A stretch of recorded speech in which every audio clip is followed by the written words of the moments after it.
All right. And sometimes it takes longer than.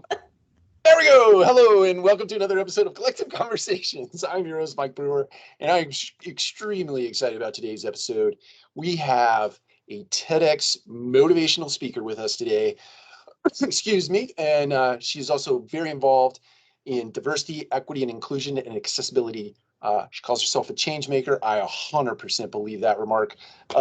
Corporate inclusion coach, founder of the Alycia Anderson Company, LLC. You can find her on Twitter at Alycia Speaking or on LinkedIn at Alycia R. Anderson. Alycia, welcome to the show. Thanks for having me. I'm super excited to be here. Oh man, I can't tell you how we talked, I think a month ago, and I have been looking forward to this conversation. So Alycia, why don't you unpack a little bit or add a little bit of meat to what we had just opened with, and then we'll take off from there. Okay. So I am Alycia Anderson. I have my own motivational speaking and DEI, diversity, equity, inclusion, and accessibility consulting company. I've been in the multifamily industry for about 15 years. I literally just took the leap and left my VP position at Knock and am now a business owner, and I'm doing this full time. I speak to companies about diversity, equity, inclusion, and accessibility. I'm really trying to tie in and get companies and organizations comfortable with including disability in this very important conversation that we're having. Yeah, so that's basically what I do and what I'm up to right now. I just did a TEDx talk. That was my highlight of last year, and it's really propelled my business, and I'm really excited about the future. Oh, I got to tell you, I watched that talk and actually watched another video that I believe somebody put together for you that was just, it's so inspiring, and I can't wait to unpack your story because I just think our viewers and our listeners are going to be motivated, inspired, and moved, and all the words that would be associated with that. So I know we talked a little bit before we hit the record button here, but I had the idea that we could unpack something that you put on your LinkedIn. Let's say it's in the last couple of days for not knowing exactly when it was, but it was super interesting to me. I was very inspired by it. But you choose a word of the year every year, and I'm wondering if you can sort of set context for us, and then we'll just unpack your life story through the words you've elected over the last 3 years and now going into the fourth year, I believe. If you don't mind, set Yeah, context for us. I like it. I like that you like that post. It was inspiring.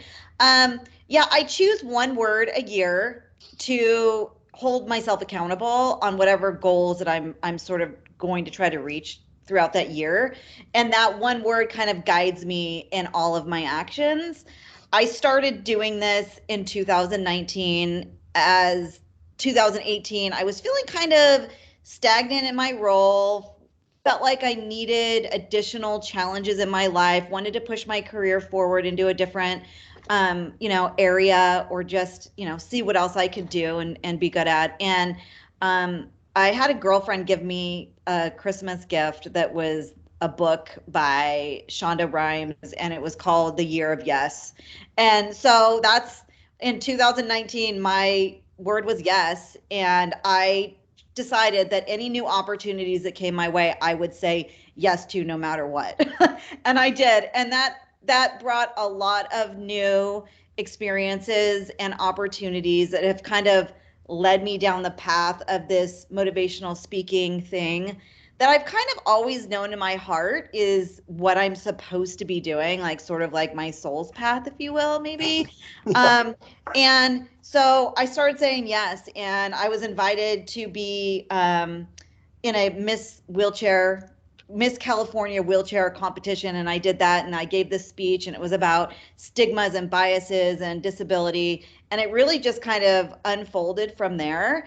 And so it really opened up a lot of doors for me. So the following year, I chose determination, and the determination goal was to be determined to, continue down these paths of opportunity that were offering me a lot of uncomfortable new experiences that I had to overcome. But in doing that, I started my business. And then last year, I chose exposure. It was really important for me to become reputable in my space and really be, you know, a leader and an influencer and a teacher in disability inclusion, get comfortable with the conversation, honestly, within my own self, and then be able to give it to companies, organizations, society, people who ever want to talk about it. And you know, last year was a hustle. I was full time at Knock and working, you know, 4 a.m. on speaking, and I didn't have any breaks. And you know, I got my TED Talk, and you know, I took the leap at the end of the year, and now I'm self-employed. And this year I chose Rise. I have to rise to this occasion for my business and my message to be impactful and powerful and successful. And so I'm really trying to rise early in the morning and work really hard, but rise to the occasion of all of these, again, challenges that I'm going to have that I'm not, that are new for me, to really make this thing successful and hopefully make an impact and be super positive in our society, and maybe push forward just a little bit of opportunity for other people is really my goal. I just absolutely love that.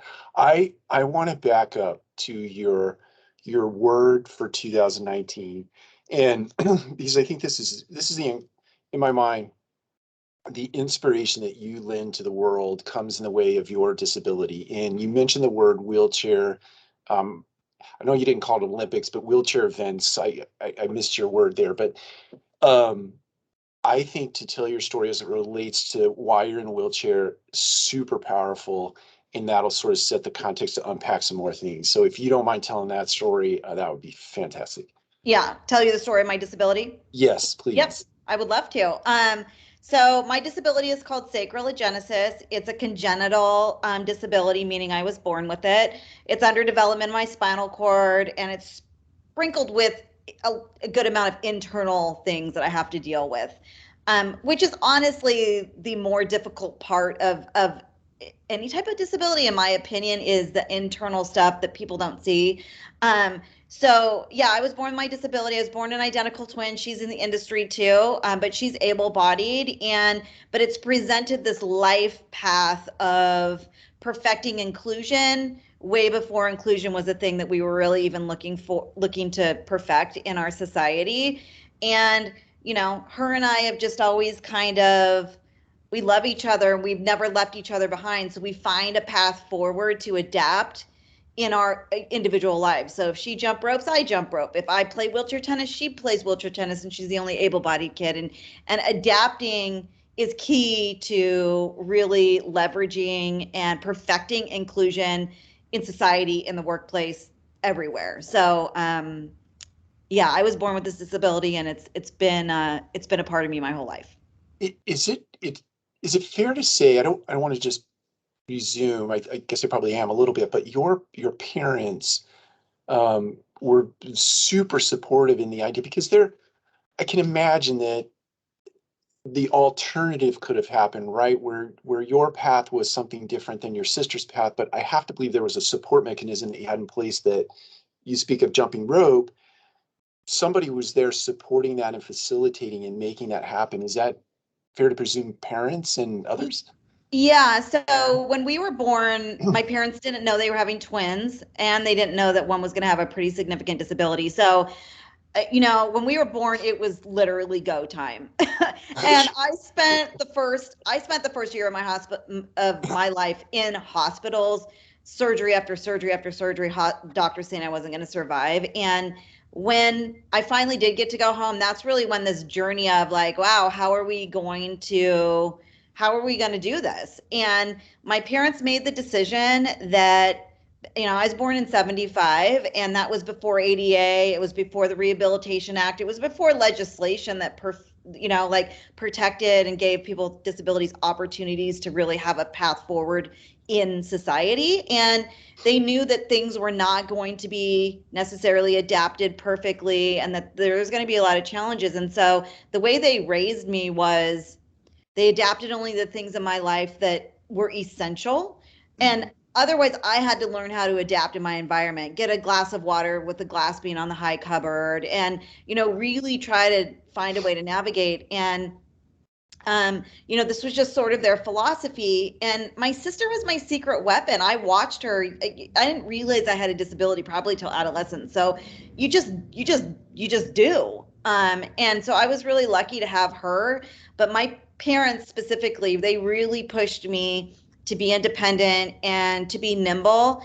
They put me in wheelchair tennis when I was 4, and through that, I learned to be one with my chair through play and be competitive and strong and have that like drive that really pushes you through sports just to win, Yeah. So there was a few strategic things that they did at a very young age that are the foundation literally of my life to today that were very strategically and important for me.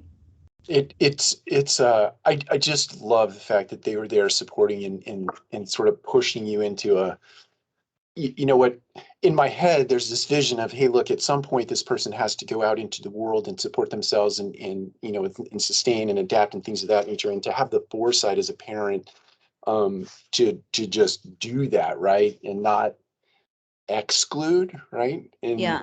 but rather include.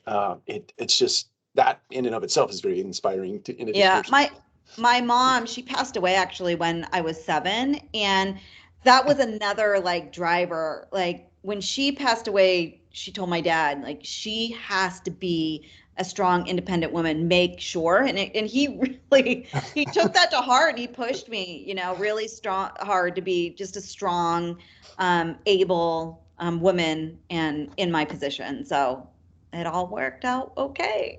kudos. I love it. I love it. And I've looked at your, not as a stalker. I always feel weird saying like, I totally checked out your stream, I like or it. your news feed or whatever. But I've seen some absolutely inspiring pictures in that, like, look, we're kayaking, we're hiking, we're like, you do everything. Well, I think that's an important thing for us to realize for anyone with a disability is disability doesn't stop you from being a human, and we all have the same wants and needs. We just need to be able to adapt in a way that works for each individual person. So yeah, I mean, I'm competitive. I like being outside. I want to be active and have the same things in life that you or anyone else would. So, yeah, what you're saying is true. I, I love, so unpack. I'm going to segue to, so you say yes for 2019. That book is wonderful, by the way. Thank uh, you. the yes I book. agree. Yeah, it's so you say yes, doors of opportunity start to present themselves. Certainly you've made a lot of effort up to that point. Your yes book moment is a catalyst. These doors start opening for you. Determination becomes your word in 2020. Um, Unpack that for determination is a huge word. I think we throw around the word determination, but it's a big word. And you were determined. What were you determined to do in 2020, or how did you use that word? I was determined to succeed. I want to be successful as a strong woman with a disability that can get the job done. Like I want to be successful and I want to continue to rise and climb and see what the next thing is that I can accomplish. And it takes a lot of determination and guts and grit to Mm, kind of push aside some of the insecurities that come with a disability and just literally go for it. It's taken me to my 40s to like really embrace that and not push it away. And, like most of my life, I have lived my life like, it's fine, no big deal. I got it. It's okay. But it's important to include the hardships in the wins and understand the relationship because and be determined to push through all of that. So um determination for me has just been like this power word that's allowed me to kind of push through the things that I've been embarrassed about or insecure about or felt self-doubt through to to to like bypass those and get to the other side of it. I have a question. I think my audience will be upset if I don't ask this, but so there, um, So there is the story we tell ourselves. I mean, we're constantly like internal voice. We're always telling ourselves stories about whatever the thing is, whatever the catalyst is. But use words like insecurity, self-doubt, etc. Kind of, if you could, for those listeners out there that have those same stories, it doesn't matter if they're able-bodied or they're not. Like everybody has these stories. Tell us if you could get specific about, hey, this I had this thing. I had self-doubt about this particular thing.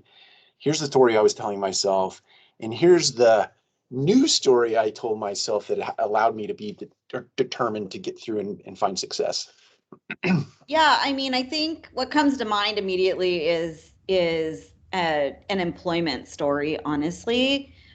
Self-doubt is everywhere for me with a disability. Like it hits every aspect of life, but if a specific story, I've always hated job interviews my entire life. And I'm sure many of us feel that way. There's a lot of stress that goes into it. Are you going to present yourself the right way? All of these things. And with a disability, I used to hide my wheelchair on LinkedIn. I wouldn't tell hiring managers that I was going to show up in a wheelchair because there's a lot of stigmas and doubt that surround disability. And I would go through this process of stress and then go in and be prepared to fully wish away my wheelchair, tackle the conversation, say how I can physically like handle the job. But then we get to my, education and my expertise and all of that. And in the last couple of years, what I have learned is my disability is something that has forced me to be proficient in other things. And the last company that I was hired at, Knock, he didn't, my boss didn't know I was showing up in a wheelchair. They didn't know all of those things. So I was still hiding out on LinkedIn and he hired me, and then I started this motivational speaking stuff, and I'm talking about inclusion at work and it's empowerment. And I asked him, like, why did you hire me? You didn't know I was showing up in a wheelchair. We didn't even have the conversation. It was like the first time. And he said, for your expertise and blah, blah, blah. But I knew you had to be a good planner, that you have to plan for accessibility and plan, I'm in sales. So Oh, which building I'm going to be in, how's the hotel? And he knew that would translate to my work. And so now I've taken that insecurity of job interviews and being perceived as less than to taking my disability as something that I can leverage as being more proficient over someone else because I've had to overcome X, Y, and Z. And now I'm this excellent planner, which it's almost a little bit too OCD, and it's true. And so I think those stories is taking your insecurities, maybe it's something that's different about you or something that you're, just insecure about, and finding as you overcome that, what is your superpower in that? How can you use that as a tool in your life to leverage as an asset rather than a limitation? And I talk a lot about that in my speeches because I think it's important for us to start shifting our differences from limitations to amazing assets. it it is so powerful. What you just said is so powerful in that, many times that story you tell yourself causes you to sort of have anxiety or analysis paralysis, or you just don't move, right? But if you can shift your mindset, as you suggest, and turn it into that superpower, turn it into that, like, the obstacle is the way, right? There it is. Go figure it out. And through the path of figuring that out, you will end up on the other side in a much better position. It's a little bit of mindset, right? It's totally mindset. You got to force yourself to just say yes and do it, and then you get on the other side and you're like, wow, I did that. Now what's next? Yeah. Yeah. And then you're kind of like, okay, what's next, and now then you're motivationally speaking and you're like, whoa, what's happening? So It's so great. So yeah. then you're like, what was I worried about? I don't know. That Mm. was a dumb story I was telling myself. Okay, so we segue through determination, and we're sort of moving into 2020, which certainly in the context of COVID, in the pandemic that had, whatever, it was December, it was January, it was February, but sometime early innings 2020, you have COVID. But you pick the word exposure. Which is actually now thinking of COVID. Ew. But yeah, I picked for exposure. Yeah, Different kind of exposure. Different kind. I didn't make that connection until just now. That's fun. Okay, so you pick that as a word. You're out to establish yourself. I imagine there are a number of people in our audience that really do believe in their heart of hearts, or they desire in their heart of hearts to get out into the world, find their voice, express that voice, and establish themselves. Walk us through that. I mean, if you pick the TEDx story, that's fantastic. But being on the TEDx stage, in and of itself, I have to imagine introduces a lot of stress and anxiety. But just unpack exposure for us and where you're building that reputation for yourself. Yeah, I just had this opportunity in front of me with speaking that was sort of unfolding with very naturally. Um, and then I had to kind of make the decision, am I going to try to push this forward or not? And I just decided that I need to be seen, I need to be trusted, and I need to be looked at as a teacher because I know for a fact what I give to every audience that I speak is unique and it's important and it's pushing forward progression for sure. So, but the only way I'm going to get there is if I'm seen and if people believe what I'm saying and if they receive me. And so, I pushed forward to do every interview I could get, pitch myself for it. It was even speaking wasn't even the main goal. Honestly, it was really how many interviews, who can I get in front of, what can I do, what can I apply for? And I just continued and I had so many speeches last year because of it. And it just sort of worked. All the way to the point of being accepted for a TEDx talk, which was, that's a dream for a speaker. And that is ultimate exposure. I mean, that is a global stage that if you've got the right message, you can make a lot of impact. And so I went big. I chose to take the word ableism and really start to open up that conversation within a work environment and also in society. And it's important and powerful. And it's just now starting to be talked about. So I just feel like I grabbed onto some of the topics and some of the themes that are super important and people want the exposure piece. Like when you start dripping this stuff about disability, people want to talk about disability. They are curious. There's just so many stigmas and fear that's attached to these conversations for whatever reason, ableism. And we need to turn that off. Like I say in my TED talk, like flip the light switch off and remove fear and just start having human to human conversations about who you are and who I am, and we start to learn from each other. So I hope that answered your question. I'm It totally it it bobbing. it does. This is great. And so for those of you who may not know what ableism is, can you put definition to that so we can let our audience know what it means? Yes. Ableism is a discrimination or social prejudice against people with disabilities based on the belief that typical abilities are superior. So, and this is so ingrained in society, like we don't even realize ableism is there. I didn't even realize what it was for a lot of my life. But it's really, the no ways, absolutely not, don't adapt, don't befriend, don't engage, don't love, don't hire. It's the fear and the pity lens in which we see disability through. And it's this word that I have this close relationship with that I never, when I found out what it was, I was like, absolutely not. Like, I don't want to be associated to words like that, but we have to acknowledge that it's there and turn it off. Like, flip that switch off, turn off the negativity that comes along with disability, and realize that disability is a 1 in 4 conversation, meaning 1 in 4 of us will have some engagement, some type of disability in our lives. And it's just the way that it is. It's disability is the largest marginalized group. It's a conversation for all of us. And it's just, there's so many layers of it. And because it's dealing with our physical bodies in one way or the other, it's really uncomfortable. And we've been taught in our society to look away, to not ask. We shush our kids when they ask. We're teaching these lessons at young ages that it's so embedded in the way we think about disability. You would be so much better if your foot wasn't broken, or you'd be so much better if you weren't in that wheelchair. You would be so much better.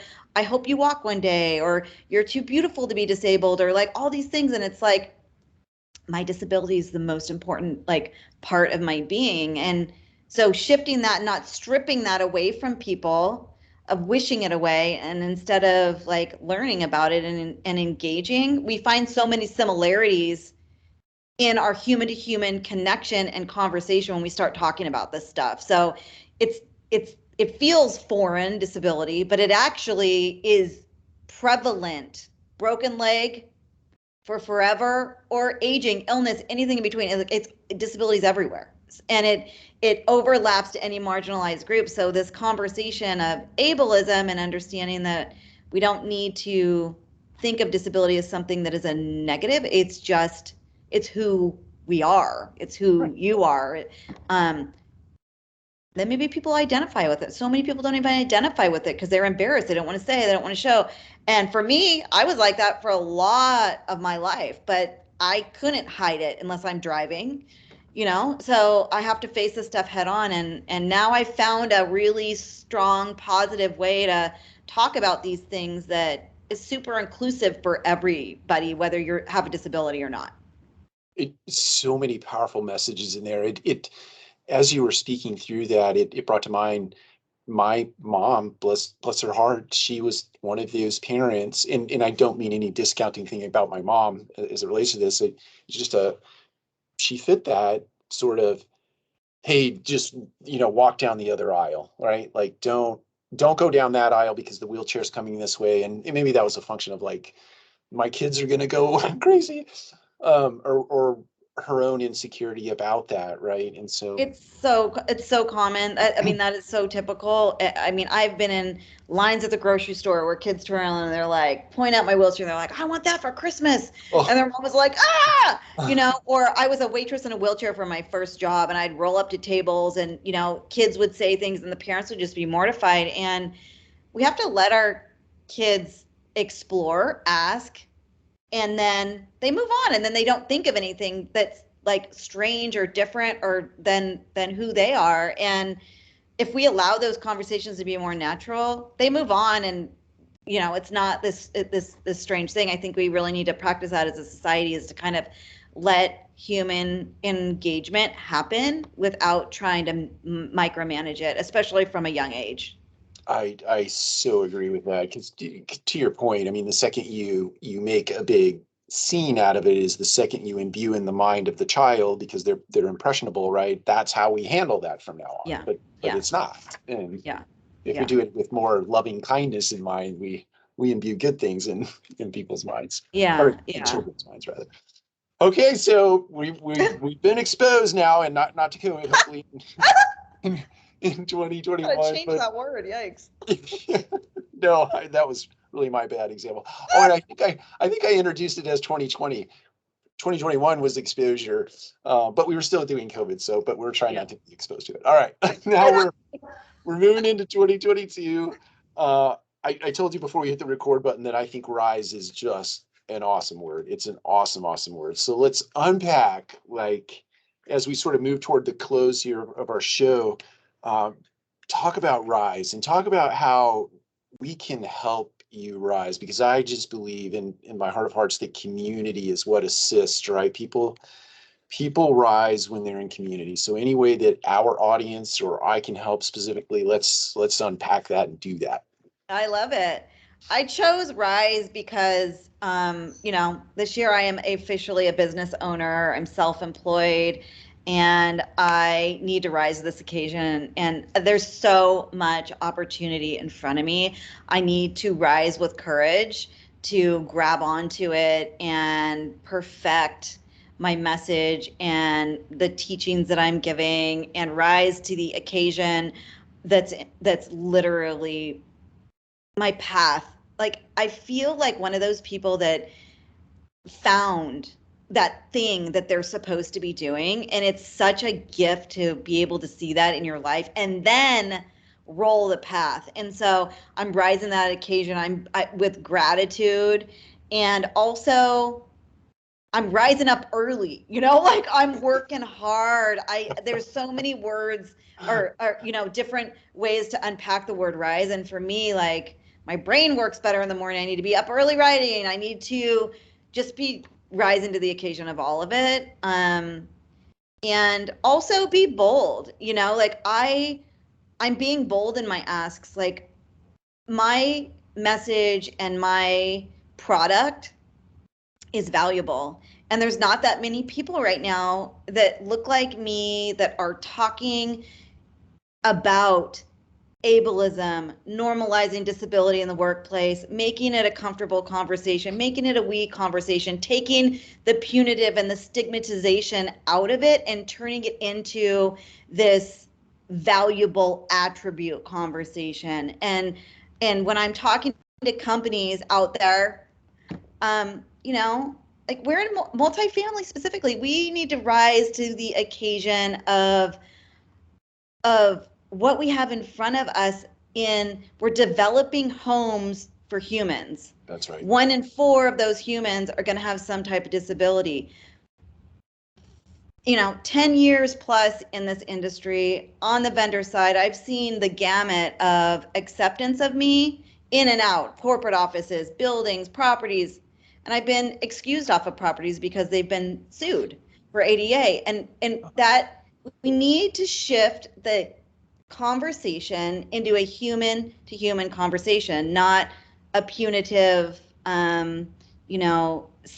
conversation where we're worried about compliance more than the human being. And so that is what I bring is, how do we have these conversations in our industry? How do we make it comfortable for our residents, for our employees, for everyone to have a seat at the table and not be afraid to discuss these things? And so I feel like there's a big opportunity for that conversation this year. I feel like ableism and all of these in the workplace, all these things are what we're ready for, these conversations. And all of the social justice and everything that's been going on the last couple of years specifically, and disability is left out a lot, and I'm here to include it in a really positive, loving, human way.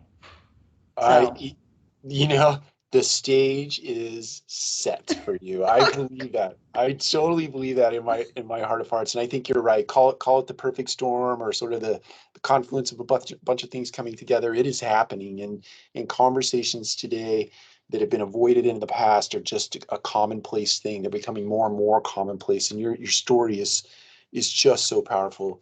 And you are a very powerful and bold woman to tell it. no, I believe thank that. you. So I'm excited. I'm excited that our audience got to hear you unpack that. I'm excited that we talked about the words of the year, because I just think that's a super cool exercise. That was. Well, I have enjoyed this time. We will do anything and everything in our power to promote you, and get your message out there on the internet through all the various television channels. I call them television because I'm old, but social channels. We'll get them out there. We'll promote you. We'll link everything up in the show notes. And anybody that is interested in this story, please reach out directly to Alycia. She's just a wonderful human being, powerful story, and she can do so much for you. Thank you. Thanks for Any having me. This was so fun. It's one of my favorites. Thank you. Absolutely. Any parting words of wisdom for our audience before we call it a show? Yeah, I think just believe in the possible for people before you don't, as a standard. And yeah, call me. I'm open for business. I love it. Let's help her And my rise. TEDx is called Disabling Ableism, the Modern Pathway to Inclusion. Love Search it if you're interested. Love it, love it, love it. Thank you, Alycia. I appreciate it. For everyone else, we will see you next time.